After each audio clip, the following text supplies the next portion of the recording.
So I'm in a park in the middle of London, which is a bit bizarre. I'm also getting odd looks from people, which is odd because last time I did this in Hyde Park, nobody really gave it a shit. But I thought I'd talk about EGX because I went, when was that, Saturday? I'm just going to talk about a few random games because it was a bit of a shit event really, it wasn't that great. And I wanted to get a video like done and dusted today, kind of really, because it's something that needed to be done. RPG Tycoon is something I tried out, which is really it was an interesting concept, but it kind of needed to be more, I suppose, more mobile perhaps.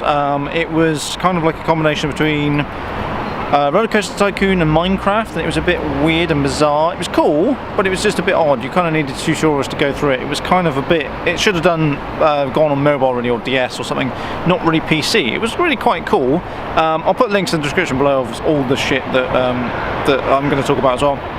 So Favos is something that Twitter user James Brown, I follow on Twitter, was doing with a coffin, virtual reality sort of styly thing, with a challenge. So you sit in the coffin, you have an Oculus Rift on, you've got clues, you've then got to relay to another person who then's got to play the game and try and find you. It's quite a cool concept.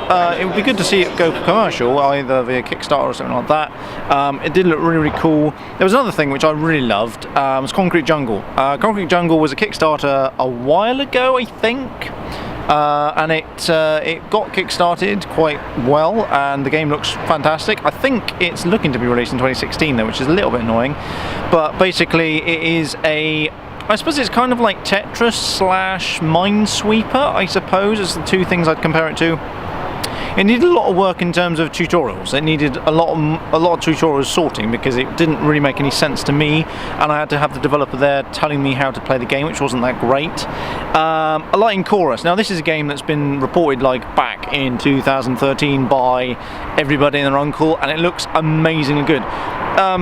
I captured some footage of it there and then. I'm going to try and get some press assets and try and put them in here, but it just looks an amazing game. It's like a fantastic arty-farty piece. It's really great, and I quite like the fact that it was kind of a little bit different. The developers really switched on, really good, really not socially inept, which is quite cool, and kind of was a different change of pace. It was just a shame that it was kind of only one version of the game, and it was in a small area, but it was quite cool.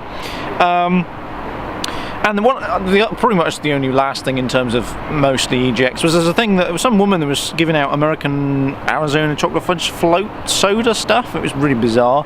So I'm going to try and find some because it kind of tasted like a fizzy version of Fridge, if you know the milkshake drink, or Yazoo or something, which is quite bizarre. There was a kind of standard sort of shit there you'd expect. I mean, Project Cars was there, but on a very, very small scale. It only had one PC, and it was in the totally small indie developer area. Total War, Total War. Yeah, Total War was there, as was Guild Wars 2. Guild Wars 2 was actually quite popular. There was like 3-hour queues, and it was absolutely horrendous.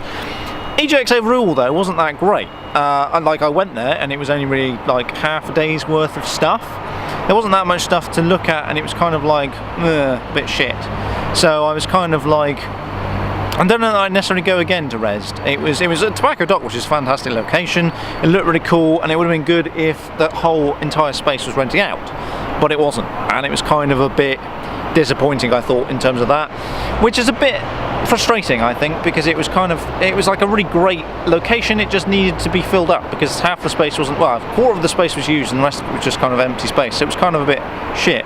But say there wasn't enough stuff there for me to justify going back again, maybe as a member of the press, and I can then, because this year I didn't really go as a member of the press, I took my camera and that was it. I had a press pass, but I didn't go on Thursday, which is a bit shit. So yeah, I was a bit annoyed about that. But yeah, I'm going to go to EGX in, when is that? So that is in September at the NEC, which will be quite interesting. And yeah, so I think that's pretty much it. I do need to do an update video on a brew time and other things. But apart from that, I shall catch you in a later video.